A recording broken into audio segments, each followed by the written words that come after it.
안녕하세요. 흔들리지 않는 합격 부동의 1교시입니다. 이번 시간은 이제 파트 3 부동산 시장론의 다섯 번째, 파트 3의 다섯 번째 테마로는 13번 지대 이론입니다. 페이지로는 31페이지고요. 지대 이론을 이제 살펴보시면 이제 기출 지문을 이제 출제됐던 이력을 보면 최근 5회차를 이제 나열한 겁니다. 32회부터 36회차까지 한 번도 빠짐없이 나왔죠. 그래서 오늘 지대 이론에 대해서 한 대략 7가지 이론에 대해서 살펴볼 텐데 그 7가지 이론에 대해서 막 뒤죽박죽 섞어서 한 문제 정도 출제를 합니다. 그래서 이제 이 이론 자체가 무슨 깊이 있게 이해를 필요로 한다거나 아주 중요한 이론이거나 뭐 이렇진 않아요. 그냥 단순하게 시험용으로 이렇게 혼란을 주는 그런 문제다 이렇게 생각을 하시면 되겠습니다. 그래서 철저하게 암기를 키워드 중심으로 이 키워드가 나왔을 때는 어떤 이론이구나, 어떤 이론가가 주장을 했구나, 이런 내용들을 반드시 키워드 중심으로 암기를 하셔야 됩니다. 자, 먼저 31페이지의 차액지대론과 절대지대론, 이렇게 이제 제목이 1번입니다. 이 두 가지 이론을 묶어서 비교를 하시면서 공부를 하시는 편이 지대론에서는 효과적이다 이렇게 생각을 합니다. 그래서 먼저 제일 유명한 차액지대론과 절대지대론 이 두 가지를 비교해 보겠습니다. 차액지대론은 이제 리카도라는 사람이 주장을 했고요. 차액지대론은 지대가 이제 땅값의 차이가 어디서 나냐 이것을 이제 이론적으로 설명한 사람인데 어쨌든 토지의 위치에 따라서 비옥도가 차이가 난다. 비옥도가 차이 나니까 생산량의 차이가 발생시켜서 그것이 지대차로 이어진다. 이게 이제 키워드입니다. 그래서 비옥도가 나오면 리카도의 차액지대론 이렇게 암기가 되셔야 돼요. 자, 그러면 비옥도가 높은 땅에서는 이제 생산량이 올라가서 지대가 높겠죠. 근데 반대로 비옥도가 굉장히 떨어지는 곳에서는 지대가 발생하기 어렵겠죠. 그 경계선에 있는 것을 이제 한계지라고 합니다. 그래서 한계지에서는 지대가 발생하지 않는다. 이것을 기억해 주시면 되고요. 리카도의 차액지대론에서는 지대는 불로소득으로 간주를 하고 있습니다. 그러니까 비옥도를 사람이 노력해서 얻은 결과물이 아니잖아요. 그러니까 불로소득이다 이렇게 보시면 되겠습니다. 정리를 해보면 리카도는 지대가 발생하는 원인은 비옥도의 차이에서 오고 비옥도가 높은 토지는 희소성을 띠니까 그리고 수학 체감의 법칙이 성립을 하기 때문에 지대가 발생한다. 이 키워드를 기억을 하시면 되겠습니다. 수학 체감의 법칙은 수학량이 쭉 이렇게 올라가지 않고 체감한다 이런 법칙입니다. 단순하게.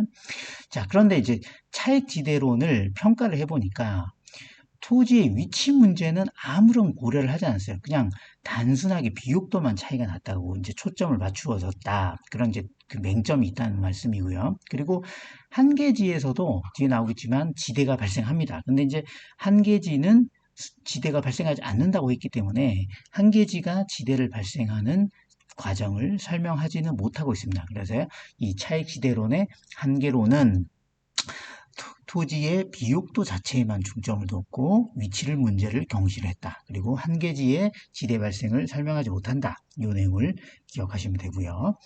자, 두 번째는 차익지대 설법 대비해서 암기할 것이 마르크스의 절대지대론입니다. 절대지대론. 암기 코드를 한번 살펴보고 갈게요. 그래서 리카도의 차익지대론은 비옥한 지대차는 리카도 것입니다. 그래서 지게차가 아니고 지대차입니다. 리카도는 비옥한 지대차를 가지고 있어요. 그래서 비옥한 지대차는 누구 것? 리카도 것. 이렇게 암기를 하시면 됩니다. 자, 마르크스 절대지대로는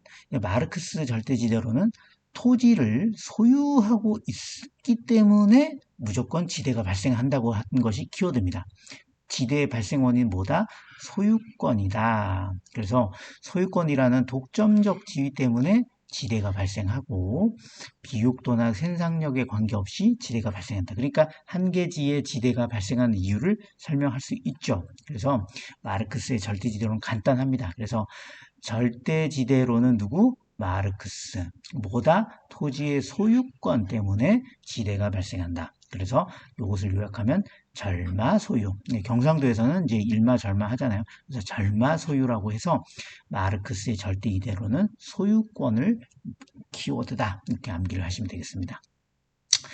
자, 페이지 31페이지 2번에 티넨의 위치지대론과 입찰지대론을 비교해냈습니다. 그래서 먼저 티넨의 입찰 위치지대론을 살펴보면 말 그대로 위치가 이제 중요한 개념이 돌아오겠죠. 그래서 리카도의 차익지대론은 비용도만 봤죠. 거기에 위치 개념을 추가한 거예요. 그래서 입지지대 이론으로 발전시킨 사람이 누구다? 티넨.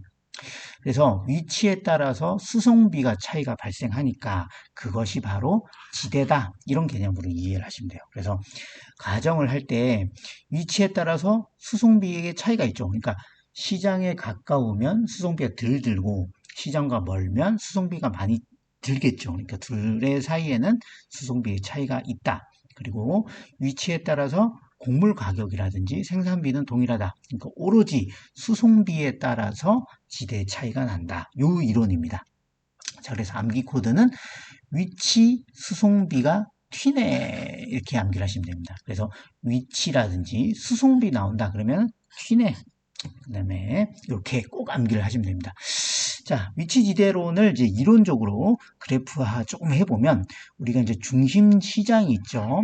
시장에서부터 거리가 멀어질수록 지대 가격은 떨어지죠. 이것이 이제 지대 곡선이다.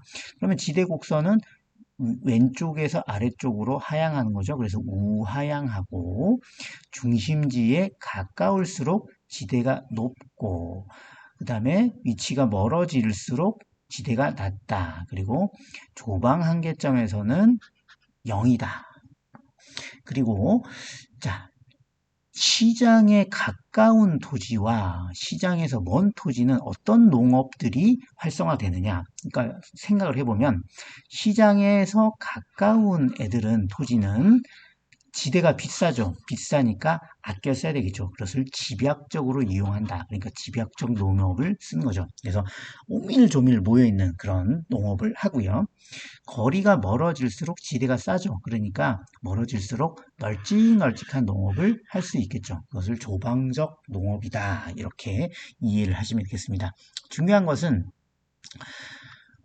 위치와 수송비 개념이 나오면 티넨의 위치지대론이다. 이것이 가장 중요합니다. 자, 넘어가겠습니다. 자, 32페이지에 알론소의 입찰지대론입니다. 입찰지대론. 자, 이 입찰지대론은 말 그대로 지대에 대해서 지불하고자 싶은 사람을 입찰시키는 거예요. 우리가 경매라든지 입찰을 시키면 최대 금액을 부르는 사람한테 그거 물건을 팔잖아요. 그래서 입찰지대론도 똑같습니다. 그래서 티넨은 토지 이용 이론을 도시로 확장한 거예요. 우리가 아까 그 위치 지대론에서는 이제 농업에 대해서, 주로 농업에 대해서 이론을 한 겁니다. 근데 이 사람은 도시에 이 이론을 적용한 거예요. 그래서 도시 중심지에서 일정한 거리에 있는 토지는 특정 용도로 배분된다. 이런 개념이에요. 그러니까 도시에서 중심에서 가깝다. 그러면 뭐 행정구역이라든지 멀다. 그럼 농업지역이라든지 이렇게 그 특정 용도로 이용된다. 이것이 입찰지대론입니다. 그러면 입찰지대가 뭐냐? 토지 이용자가 지불하고자 하는 최대 금액을 입찰지대라고 해요. 그리고 토지는 최고 지불 능력을 가지고 있는 자에게 할당이 되겠죠. 그래서 입찰지대론의 암기 코드는 알른소, 아는 소죠. 아는 소는 입찰하자. 그러니까 앓는 소, 아픈 소라든지 아는 소는 입찰을 해야 됩니다. 되셨죠? 그래서 알론소의 입찰지대론 이렇게 암기를 하시면 됩니다. 자, 그러면 이제 구체적으로 입찰지대 곡선을 이제 살펴보면 산업마다 입찰지대 곡선이 이렇게 연결이 됩니다. 그러면 산업 1번은 이런 기울기, 산업 2번은 이런 기울기, 뭐 이렇게 산업 3번까지 쭉 이렇게 있다고 치면 이 모든 산업의 지대 곡선들을 연결하는 선, 제일 높은 상한선을 연결합니다.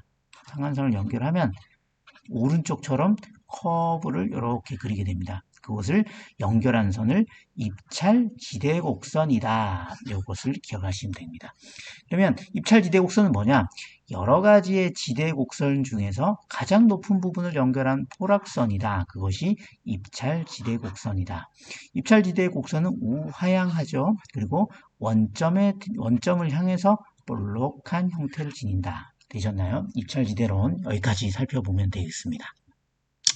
자, 33페이지부터 이제 기타 지대 이론이 나옵니다. 이 세 가지를 이제 간단하게 살펴보고 넘어가겠습니다. 첫 번째로 이제 준지대 이론입니다. 준지대 이론은 마샬이 주장한 거예요. 마샬은 왠지 미용실 이름 같잖아요. 그래서 준지대 이론을 마샬 미용실에서 준대 요 암기 코드를 한번 외우시고 한번 살펴보도록 할게요. 자, 준지대 이론은 뭐냐? 준지대, 지대는 아닌데 준지대, 지대로 간주한다 이런 개념이에요. 그러니까 지대는 아니지만 지대처럼 간주를 한다. 우리가 옛날에 이제 배웠던 부동산과 준부동산을 배웠잖아요. 그래서 준부동산은 부동산은 아니지만 부동산으로 간주한다. 이게 준부동산이었잖아요. 똑같습니다. 준지대는 지대는 아닌데 지대로 간주하는 거예요. 그러면 땅에 대해서 받는 게 아니겠죠. 뭐에 대해서 받는 자? 기계라든지 기부 등 생산 요소를 빌려주고 그 대가를 받는 것이 준지대예요. 그래서 마샬은 지대는 어떻게 구성되느냐? 지대에다가 공공발생 지대에다가 그리고 준지대가 더해진다. 이것이 준지대 이론입니다. 그러면 준지대는 말 그대로 기계라든지 농기구 이런 걸 빌려주는 대가잖아요. 그래서 그 준지대의 내용을 보면 토지 이외의 고정생산 요소에 기속되는 소득이다. 이해되시죠? 그리고 장기에는 소멸됩니다. 장기적으로는 이해용할 수 없어요. 단기적으로 지대의 성격을 띠는 소득이다. 이렇게 이해를 하시면 되겠습니다. 그리고 일시적인 소득이다. 이런 것이 준지대. 그래서 마샬의 미용실에서 준대 이렇게 암기를 하시면 되겠습니다. 자, 두 번째는 이제 파레토의 경제지대 이론인데요. 이건 조금 이해가 필요합니다. 파레토가 주장하는 경제지대 이론은 경제지대가 그럼 도대체 뭐냐? 이것을 이제 예를 들어 한번 설명해 볼게요. 이제 우리가 지금 이제 촬영 시점으로 월드컵을 앞두고 있습니다. 그래서 대표팀의 이제 주장인 손흥민 선수가 있죠. 손흥민 선수가 연봉이 한 100억 정도 될 거예요. 1년에 한 100억 정도를 버는데 이제 손흥민 선수가 축구를 그만두고 축구 교실을 차린다고 해봐요. 축구 교실을 했을 때 1년에 1억을 번다고 칩시다. 그러면 손흥민 선수 입장에서는 경제적으로 판단했을 때 이 총 수입이 100억인 상황에서 전용 수입을 빼면 요게 99억이 되는 거죠. 99억. 자, 그러면 생산 요소가 얻는 총 수입에서 전용 수입을 뺐어요. 그러니까 손흥민 선수가 100억을 지금 버는데 이걸 축구를 때려치고 축구 교실을 했을 때 1억 그 수입을 빼면 99억이 남죠. 그것이 경제지대입니다. 이론적으로. 그럼 무슨 뜻이냐? 이 사람이 1억보다 넘는 99억만큼의 가치, 2억부터 99억 가치는 줄 때 축구 선수를 계속 한다는 뜻이에요. 무슨 뜻이냐? 1억보다 더 주면 축구 선수를 한다는 거죠. 그러니까 그 경제지대는 전용 수입, 그러니까 축구 교실을 했을 때 1억을 뺀 금액이 경제지대다. 이해가 되시나요? 그래서 한번 복습을 하시면서 곱씹어 보시면 쉽게 이해가 되실 거예요. 그것을 파레토 지대라고 표현합니다. 그래서 다시 한번 짚어보면 생산 요소가 없는 총 수입에서 손흥민 연봉에서 전용 수입, 축구 교실 수입을 빼면 그것이 경제지대다. 이렇게 이해를 하시면 되겠습니다. 그래서 이론적으로 살펴보면 현재 용도에서 다른 용도로 전용되지 않기 위해서 프리미어 리거가 축구 교실을 하지 않기 위해서 지급되어야 할 최소한의 금액이 경제지대다. 자, 또 한 가지 암기 코드가 있는데요. 자, 경제지대는 공급이 비탄력적일수록 커집니다. 이게 무슨 얘기냐? 공급, 이제 축구 감독이라든지 축구 구단의 입장에서 보면 공급이 비탄력적이면 뭐랄까요? 대체제가 없는 거죠. 손흥민만 딱 있는 거죠. 그러면 연봉을 더 줘야 되겠죠. 그러니까 공급이 비탄력적일수록 경제지대는 커진다. 이렇게 기억을 하시면 되겠습니다. 자, 마지막으로 헤이그의 마찰 비용 이론입니다. 마찰 비용은 뭐냐면 이제 마찰 비용은 말 그대로 까칠까칠한 거잖아요. 어디서 까칠까칠하냐? 여기서 여기까지 가는데 까칠한 겁니다. 자, 그러면 도시에서 또는 생산지에서 도시로 가는 여기에서 마찰 계수가 일어나는 거죠. 그래서 마찰 비용이라는 것은 말 그대로 교통비라든지 지대, 땅값 이런 것들이 생산자를 꺼끌꺼끌하게 하는 요소잖아요. 그래서 그 비용을 이론적으로 한 것이 헤이그의 마찰 비용 이론입니다. 그러니까 도시에서는 입지가 뭐냐? 마찰 비용이 최소한 곳에서 결정된다. 그러니까 비용이 덜 드는 곳에서 결정된다. 그래서 교통비가 중요하다. 교통비가 덜 드는 곳에 생산 지역을 생성한다. 이런 뜻입니다. 그래서 마찰 비용은 지대와 교통비로 구성되는데 중심지로 갈수록 교통비가 절약되죠. 그 결과 지대가 높아진다. 이런 뜻입니다. 그리고 교통수단이 좋을수록 공간의 마찰은 감소한다. 마찰은 비용이 높다는 그런 뜻이겠죠. 그래서 헤이그 마찰 비용 이론, 요건 암기를 하냐, 어떻게 암기를 하냐. 마찰이 생기니까 기분이 헤이그 이렇게 암기를 하시면 되겠습니다. 뭐라고요? 마찰이 생기니까 기분이 헤이그. 헤이그가 주장한 마찰 비용 이론 이렇게 암기를 하시면 되겠습니다. 자, 오늘 배운 이론이 이제 이렇게 나와 있습니다. 차익지대 이론, 절대지대 이론, 그리고 위치지대, 입찰지대, 그리고 마샬의 준지대, 파레트의 경제지대, 헤이그의 마찰 비용 이론까지 이것을 이제 섞어서 냈을 때도 정확하게 구분해낼 수 있는 그런 능력을 배양하실 수 있도록 여러 차례 복습을 권해드립니다. 오늘 시간 여기까지 하고요. 채널에 대해서 구독과 좋아요 부탁드리겠습니다. 고맙습니다.